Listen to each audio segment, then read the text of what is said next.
Olá, olá, a gente está aqui mais uma vez para falar de, adivinha só, Handmaid's Tale. Começou a segunda temporada já, na verdade já está no terceiro episódio, e pelo potencial que essa série tem de virar um grande fenômeno, um grande destaque das séries de todos os tempos, a gente vai continuar falando sim porque a gente gosta e a gente quer. A gente decidiu falar de 3 em 3 episódios para resumir melhor.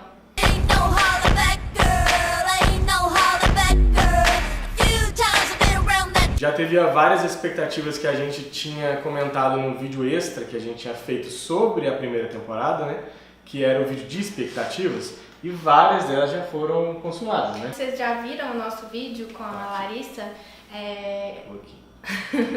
A gente fez um vídeo relembrando a primeira temporada, episódio por episódio, e lá no canal dela a gente falou um pouco mais geral assim, sobre a obra, tanto literária quanto a série. De quebra, nesses 3 primeiros episódios já praticamente matou tudo que a gente tinha comentado nesse vídeo de expectativas, né? Fiquei orgulhosa. Que foram as colônias, foram o principal, porque as colônias elas são quase uma eminência parda na primeira temporada. Todo mundo fala, com mas muito a gente medo. com muito medo, mas a gente nunca vê. E aí finalmente chegou as colônias. A segunda parte, você comentou com a Larissa, foi da mãe dela, né? Essa parte das colônias a gente até imaginava, né? Porque já tinham saído fotos e vários teasers, né? com isso. Mas a parte da mãe foi uma coisa que eu me orgulhei de ter desejado, porque realmente é uma parte pequena do livro, só que é muito forte e muito marcante a relação dela assim, com a mãe. E o terceiro episódio é basicamente cortado todo pela relação da mãe, com a mãe. Aí tem ainda também que a Larissa comentou sobre as econo-esposas, né? Verdade. Eles não chegaram a usar o termo ainda na série, eles falaram de econo-pessoas, econo-people, que a Johnny cita na série. E também já matou uma das expectativas que a gente tinha, que era de conhecer esse pessoal. Não tinha visto, né? Isso nem... Se eles passaram por ali na primeira temporada... Não, acho que não cita mesmo. E é legal porque realmente mostra o funcionamento, vai mostrando um pouco mais do funcionamento de Gilead, uma sociedade que na primeira temporada fica muito centrada no comandante, a esposa, as aias, Marta e as tias, e aquele monte de homem lá que é os varjões, os olhos e tudo mais. Nessa segunda já vê que é uma sociedade bem mais complexa, né? Então você tem esse pessoal que é tipo uma classe média da sociedade, né? Sim. Não estão lá em cima, mas também ainda não é a ralé que eles mandam pra colônia ou matam. E outra coisa que ficou mais claro também é por que eles deixaram essas pessoas em paz. Que são pessoas que estão seguindo a doutrina. Supostamente. Supostamente, né? Porque a gente viu que... Tem um detalhezinho, né? Que mostra que no fundo eles são eles mesmos, mas conseguiram... Foram pessoas que, se você conseguiu manter a fachada para a sociedade que esperava que você mantivesse, eles não mexeram com essas pessoas. Então, elas estão lá quietinhas e dentro das 4 paredes das casas delas, elas meio que fazem o que elas querem, né? Aí até a June fala, né, se ela não tivesse sido adúltera, Exatamente. ela poderia ter ficado nesse esquema. Vai lembrar que a June, ela começa o relacionamento com o Luke. O Luke era casado, né? E aí eles... tem um relacionamento e tudo mais. Então... Mesmo se ele não fosse casado também, eu acho que o segundo casamento é considerado como ser adulto. Né? Seria um desvirtuamento, né?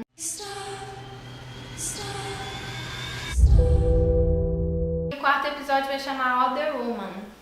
Já tem material de divulgação lançado pela Hulu mesmo, tá no YouTube deles. E já deu pra sentir que vem mais coisa dramática. É impressionante o tanto que essa série vai, tipo assim, que bosta, tá tudo dando errado. A gente sabe que a June foi recapturada, aí ela volta pra casa do comandante e pro Centro Vermelho. Eu acho, né? No primeiro episódio, a tia Lídia mostrou pra ela uma aia que tava grávida e que era rebelde. E aí ela tava presa, tipo, ficou meses... Igual um bicho, né? Meses presa com uma coisa na perna. Tipo um grilhão na perna, uma argola presa. E a mulher já tava enlouquecendo. E aí nesse material que a Hulu divulgou, nesse teaser, a June tá na mesma situação, ela tá presa nesse... E não é nem um quartinho, né? É um espaço gigantesco, ele é grandão, só que só tem um centro onde ela fica se locomovendo. E aí tem barra de ferro em cima, barra de ferro embaixo, aí ela fica presa. Numa camisolinha, só na cama. E aparentemente depois ela tá voltando pra casa da... Nossa, a Serena, a Joy deve estar... Possuída, né? Tá chupando manga dentro de casa. Nossa, e aquela cerimônia que aparece no trailerzinho, parece o parto, né? Parece o parto. Será que ela já vai ter um neném? Aí seria um salto temporal bem grande, né? Porque a gente acompanha ela, se bem que no segundo episódio, quando ela cria a rotina no Boston Globe, lá no jornal, ela já tá com a barriguinha meio proeminentezinha, né? Já tá uma pancinhazinha assim, de grávida. Eu imagino que vai ter vários saltos temporais, até porque tem que chegar lá naquela menina adolescente que a gente comentou no vídeo anterior já.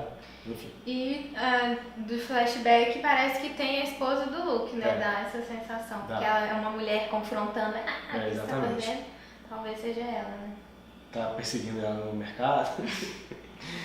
Tretas. E outra novidade que saiu por esses dias também é que foi renovada a série pra 3ª temporada. Exatamente. Que bom. Que bom mesmo. Então tem muita coisa pra acontecer. Nossa senhora, meu Deus. Ai, muita ansiedade pra ter, muito. Eu imagino que essa seja uma série que leva muita gente pra rua também. Então, provavelmente. Se não tava renovando assim, né? Porque a segunda nem terminou de ao ar, eles nem sabem se vai dar certo mesmo a audiência. Tá pronto, né? Ninguém sabe se vai rolar mesmo, né? E já tem a 3ª renovada, então. Bom, pelos 3 primeiros episódios, realmente o nível continua lá em cima, né? Total. Não caiu nem um pouco. Espero que não tenha nenhum episódio parecido com o 7º da primeira temporada. Aí vai ver o 4º, né, com essa mulher. Mas enfim, vamos lá. Esperar sair os próximos pra gente fazer mais vídeo. Vamos falar brevemente dos capítulos então. O primeiro capítulo, ele abre com aquela cena final, né, a June na van.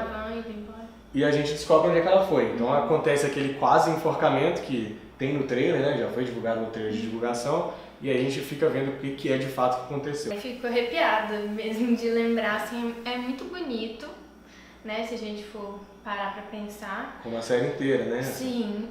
E é muito assustador, mexe muito com a gente, né? A Larissa até reafirmou isso no vídeo também que a gente gravou junto. Verdade, foi uma expectativa dela, né? A gente sabe que elas não vão morrer porque eles não vão se desfazer de 50 mulheres que podem ter filhos.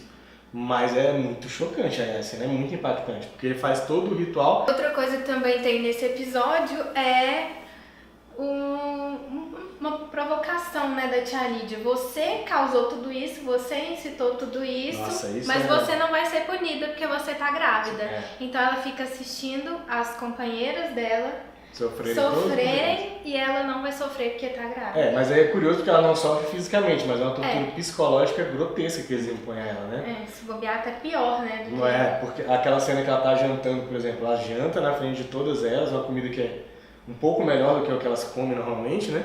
Porque ela tá grávida, ela precisa de todo o cuidado. E ao fundo a tia Lídia vai torturando fisicamente agora as aias, né, que participaram do... Já abre com aquela... Tem aquela cena também delas que elas ficam segurando a pedra, né? E uma torturinha também, né? Elas têm que se manter com a mão esticada segurando a pedra. Na chuva. O primeiro episódio ele me deu a impressão assim de, nossa, agora fudeu mesmo. Porque parece que já tava ruim e piorou. E o fato dela estar grávida é como se fosse um prolongamento do que acontece com ela no livro, né? Porque no livro não dá a entender no final que ela ficou grávida, ela simplesmente vai embora. E isso é uma grande, na verdade não é um prolongamento, é uma diferença, né, do livro, que é sei lá, o que aconteceu com ela, Sim. O que aconteceu com essa mulher. O livro é isso, ele deixa aberto a história, então, não sei, você tem que imaginar. E agora vai responder, né? Isso. Imagina que leu isso na época, né? Não é possível, não! Mas deve ser uma coisa tão legal, né? Você rever agora a série, às vezes você relê o livro. Enfim, deve estar sendo uma experiência diferente, né? Pra quem acompanhou em 85, lá quando a Margaret lançou. O primeiro episódio termina com outra fuga da June, né? Outra não, né? Ela não fugiu ainda. Não. Ela tenta fugir, depois ela é enviada pro enforcamento e termina com a fuga dela. Ela vai ao médico consultar pra ver o bebê, como é que ele tá, e aí aquela coisa, né? A preocupação é só com o bebê, tipo, foda-se, se ela tá bem, se ela tá mal. As bizarrices dessas séries, distam pequenos detalhes, Sim. né? É muito bizarro quando a esposa, no final, dá um beijinho nela. No segundo antes, ela tava puta da vida com a June pelo que ela tinha feito, né? Que ela colocou em risco toda a gravidez dela. E aí ela foge no hospital, né? De lá ela consegue fugir. O Nick ajuda ela. O Nick fica mais claro mesmo o papel ambíguo que eles envolvem. Ele é um cara extremamente joga lá e joga cá, né? Ele tá com o Mayday e tá com o Gilead ao mesmo tempo. Muito porque também o filho é dele, né? Então acho que ele está tentando proteger também a própria cria. E é ele que ajuda ela, ele faz esse meio de campo. Né? O refúgio para onde ela é enviada, é um jornal. É a sede do Boston Globe e isso eu acho sensacional, essa coisa da mídia. Tem todo o parque gráfico e tem toda a história dos jornais. Aí a gente acompanha um pouquinho do que foi se transformando, né? Porque ela pega vários jornais, tem algumas manchetes de protesto, de algumas coisas que aconteceram. Não é algo assim super relevante, que ganha um foco importante assim, mas é legal você ter esses detalhes, né? E pra gente que é jornalista, né, então dá um apertinho, porque o que aconteceu com aquelas pessoas, né? A gente bem sabe porque a gente viu aquela parede lá toda perfurada. Existe um matador, ela chama de matadouro.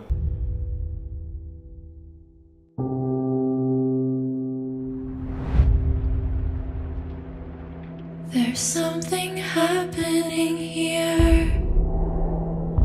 What it is ain't exactly clear. There's a man with a gun over there. O segundo episódio é o One Woman. Ele vai retratar muito mais das colônias, né? E aquelas pessoas, aquelas mulheres que são consideradas não mulheres mais pra ele. Eu acho esse Women, né, que são elas todas, é uma palavra muito forte, né? Porque elas, se elas não podem ter filhos, se elas são lésbicas, se elas fogem do que é o padrão, elas deixam de ser mulheres, elas passam a ser praticamente máquinas de limpar lixo tóxico. Elas viraram uma coisa mesmo, né? Você desumanizou, né? Você tirou toda a humanidade que tinha essas mulheres, que não são consideradas mulheres, pra... Isso é bacana assim de ver, porque é o que realmente acontece.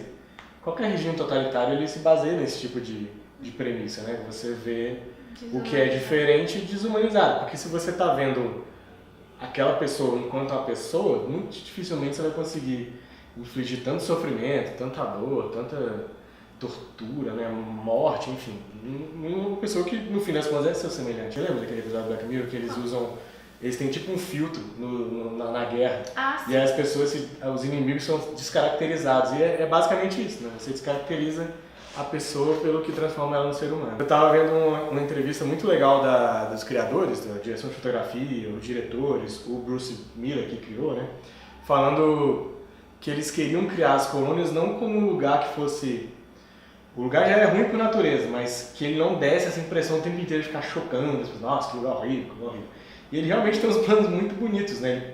É um campo, assim, tem uns pôr do sol maravilhosos e tudo mais. Só que é tóxico. Elas estão vivendo num lugar que elas vão definhar até a morte para poder tirar a toxicidade daquele solo para criar novas plantações e continuar alimentando a sociedade. Elas criam como se fosse uma rotina lá também. A gente acompanha essa rotina do que é o trabalho, e aí da hora que vai dormir, da hora que vai se limpar, uma ajudando a outra, né? Esse episódio ele é baseado na história da Ofra, que também é uma que se rebelou.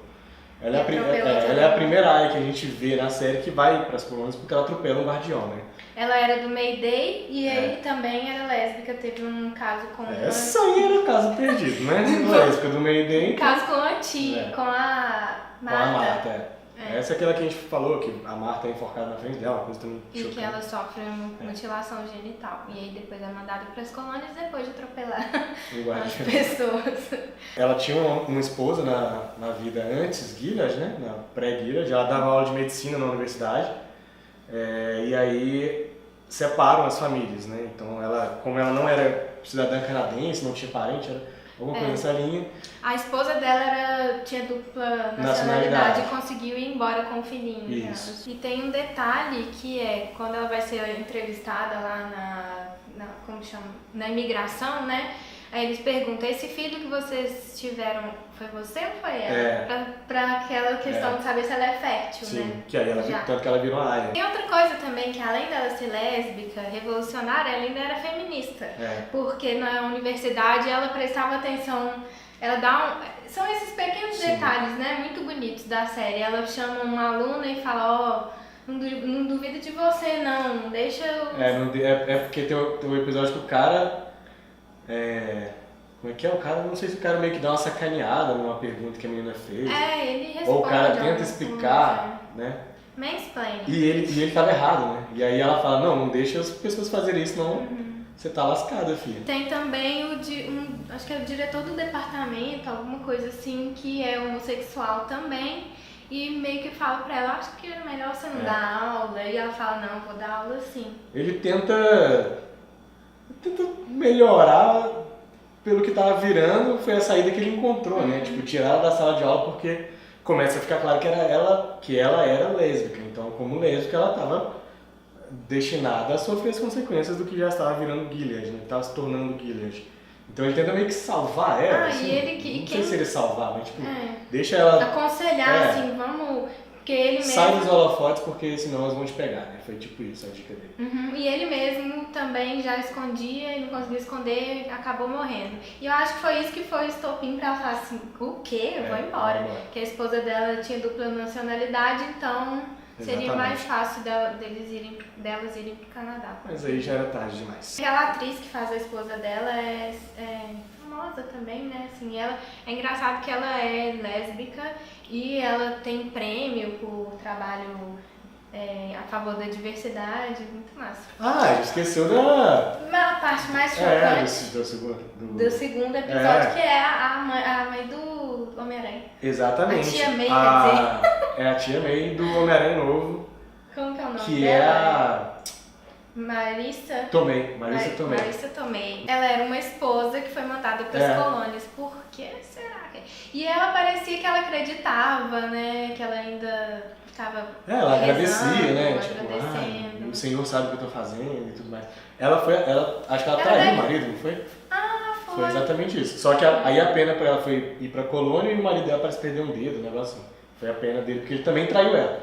Então era um casal de adultos e a pena do homem foi tipo continuar sendo comandante e ela se fudeu indo pra colônia. O curioso desse episódio é que você tem a Emily, que ela é médica. Ela inclusive cuida das mulheres lá, né? Ela tem um cuidado muito grande com elas e cuida dos ferimentos e tudo mais. Conversa, né? Tipo, aconselha, porque tá aquela desolação toda. E aí quando chega essa mulher, como ela é uma esposa, você tem um monte de aia. As mulheres sofreram na mão daquela mulher horrores, né? Ou sabem que a aia dela deve ter sofrido horrores. E aí todas odeiam ela. Se afastam, né? Ela chega, ela sai, é desmancha a roda. Isso, é uma párea, assim, desmancha a roda mesmo. E a Offgan, Emily, é a única que se aproxima. É a única que se aproxima dela, a única que tenta estabelecer relações e a gente fica meio assim, tipo, é um pouco bonito, né? Tipo, você também tem uma compaixão, porque ela também tá sofrendo, não tá fácil pra ninguém na colônia e tudo mais. E no final das contas, ela envenena a mulher. Você vê que ela não deixou de ser revolucionária, né? Ela não amaciou ela não, aquela colônia. A gente vai o tempo inteiro pensando, e tal, não sei o quê. E também tem de ficar esperando que a Marisa Tomei talvez fosse ter um papel mais... um papel maior, né? Durar alguns episódios na colônia e tipo, ela morre no mesmo episódio, ela é envenenada. Nossa, e você acha sabe que eu achei que elas iam ter alguma coisa, tipo assim... Um casinho? Isso aí eu não fiquei imaginando não. Louca, eu. Porque a personagem da Marisa era super fervorosa também, ela era tipo...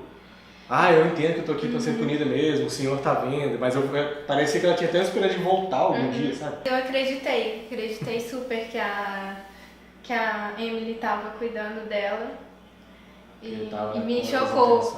Não por isso, não, eu acreditei que ela tava cuidando mesmo e tal, mas aí também, totalmente. Choque quando ela vomita até morrer. Ela vomita até morrer, coisa horrorosa, nossa, foi horrível aqui. Gostei. Mas foi um pouquinho de vez assim, bem feito. Os 2 primeiros episódios foram dirigidos pelo Mike Barker, que foi o único homem que dirigiu na primeira temporada, e na segunda ele dirigiu um pouquinho mais, assim.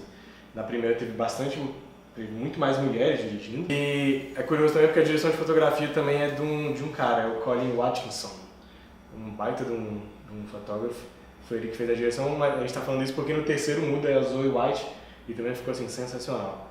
É engraçado porque não muda muito, assim, mas você vê alguns detalhes que parece que é outra pessoa que tá fazendo mesmo. São pequenos detalhezinhos, tipo assinatura, assim. O terceiro episódio foi dirigido por uma mulher também, a Kari Skogland, e ela tem uma carreira bastante brilhante. Ela tem no currículo House of Cards, Os Borgias, Demolidor, The Americans, que é outra série sensacional também, tá com a última temporada agora no ar. Enfim, currículo bastante recheado e de muita qualidade, né? E esse é o episódio que a gente vai conhecer a mãe da June. Chama Baggage, Baggage, o episódio. A mãe chama Holly. E tem algumas coisas, assim, da relação delas que foi retratado muito fielmente ao livro. E eu achei isso muito legal. Principalmente o momento que ela vai levar a June, a mãe vai levar a June pra, acho que dar comida pros patos, é isso que ela fala? E aí, quando chega lá, ela vai encontrar as amigas, que são mulheres que foram abusadas fisicamente, escreveram o nome dos seus abusadores e estavam queimando. É uma cena tão linda. É tipo um protesto, né? Uma manifestação, né? Sim. Mais especificamente. E aí sobe os fogos, assim. A gente aprofunda um pouquinho mais na fuga da June. Ela sai do esconderijo que ela estava no primeiro e começa um monte, aquela coisa, né? Eu vou te levar para um lugar, que vão te levar para outro lugar, você vai pegar um seu lá e você vai chegar em algum outro lugar e vai estar livre. Vai pegar um avião e vai embora. Não é tão simples assim, porque ela passa meses dentro do... Ela já criou uma rotina dentro do jornal. A ponto de fazer Cooper lá dentro, enfim. Ela cria um memorialzinho, né, para as pessoas que morreram, ela pega as fotos. Tem um negócio engraçado que é um DVD de Friends que tem, a gente vê, eu acho que é no primeiro episódio. E aí no meio dessa fuga a gente acaba conhecendo novas facetas de Gilead, né? É neste episódio que a gente conhece as Econopessoas. A Larissa tinha comentado Econoesposas, né, que vocês viram no livro já, né? E eu não sei se o cara chama Economarido. Deve ser. Mas é porque na série a June fala, é aqui que os Econopeople vivem. A gente já tinha comentado a vestimenta, né? Eles também são bem marcados pelas vestimentas. É uma cor mais sóbria da roupa da mulher, né, da esposa. O homem também se veste de uma maneira mais sóbria. Tem uma cena que a June abre o armário dela e tá um monte de roupinha igual, assim, parece o armário da mãe. Porque o da Serena também, assim, um monte de vestido azul, só que é um azul. E o dela também era assim, um monte de vestido vermelho. Parece uma seda, né, um tecido mais bonito. Bonito. Você vê que, né, tipo, é uma classe social diferente. Eu com a minha esposa não, um tecido meio grosseiro, assim, uma cor meio acinzentada, enfim. E é nesse episódio também que a gente vê o que a gente comentou aqui antes as pessoas que conseguiram manter essa fachada social se deram bem, né? Na medida do que bem pode ser. E é tenso o tempo inteiro, né? Eles não sendo párias na sociedade, mesmo não sendo essas partes marginalizadas, eles são muito tensos também, né? A mulher, o homem. Tem a questão também do que eles fazem, né, de trabalho, que a gente pôde ver. O cara faz transporte, né, de trabalho. Parece uma padaria, né? Tem uns bolos na van que ele dirige, assim. Tem esses detalhezinhos pra gente conhecer mais da rotina dessa sociedade. De cara a gente sabe que ele é do Mayday porque é ele que iria transportar a June de um outro esconderijo para uma etapa final da fuga dela, né? E aí a gente dá pra perceber que ele é do Mayday. É muito tensa essa fuga dela. Nossa, muito, muito tensa. Tem uma cena que ela tá no metrô e aí ela tá lendo o mapa assim, o mapa tá todo lascado, parece que passou de mão em mão várias e várias vezes. E aí tem uma Econoesposa atrás dela, uma Econoesposa de verdade, né? E aí há uma escolha assim, de plano que... Sabe aquela fresta que fica no ônibus, né? Que a gente consegue ver a poltrona da frente? E aí você meio que vê como se fosse a visão da Econoesposa que tá atrás dela. E aí ela dá pra ver exatamente o mapa, assim. Você vê que é uma coisa escondida, porque ela pega toda desconfiada do bolso e enfia lá de volta, né? E até que chega no final do episódio que às vezes tem até uma ligação mesmo, porque ela não consegue escapar. Eu queria falar um pouquinho mais da relação com a mãe dela. Pode assim. falar, com vontade. O que será que ela era, né? Que ela ficava na clínica de aborto. Não sei se ela trabalhava na clínica de aborto ou se a mãe... Eu acho que ela trabalhava. Porque eles falam até que queimaram os arquivos do A Mora fala pra ela. Elas veem... Eu estava correta também? Que elas veem a mãe da June no... Isso é a conclusão, né? Da relação com a mãe e tal, do que mostram nas colônias, através de um... É um slider. Aquilo é aquele carrossel. Slide. É o carrossel de slides. No slide tem a foto bem da mãe dela. A mãe dela meio que criticava ela, tem essa relação, né, de você vai ficar brincando de casinha enquanto tá todo mundo... O pau tá comendo e você tá aí. comendo e você doida que tá aí com um maridinho e filho. E aí, quando ela fala do trabalho dela, a Moira, ela é designer Nossa, de isso um é muito negócio engraçado. de lésbica. A gente fica pensando que ultrapassou o livro, mas ainda tem coisa Sim. que é baseada e tem coisa pra retratar do que a Margaret escreveu. E ainda dá pra aprofundar mais ainda, né? Porque eu acho que não morreu ali essa coisa.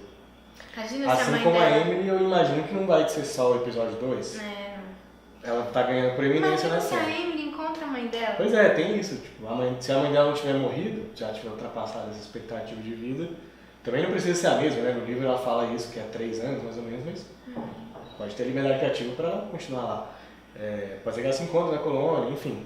Tem muita coisa que dá pra acontecer, né? Baseado nisso que a gente viu, e é muito legal. A mãe dela é uma militante feminista e ela não é militante feminista. Ela é uma feminista... Normal.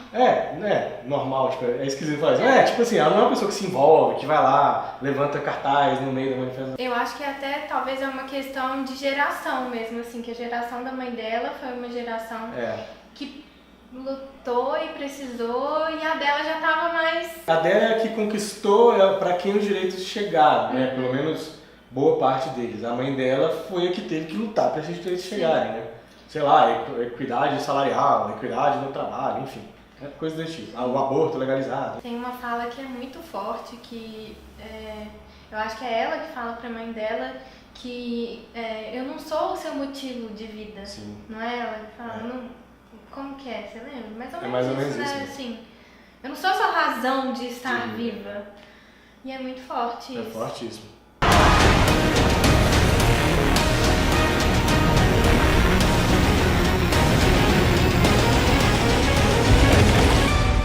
My name is June Osborne.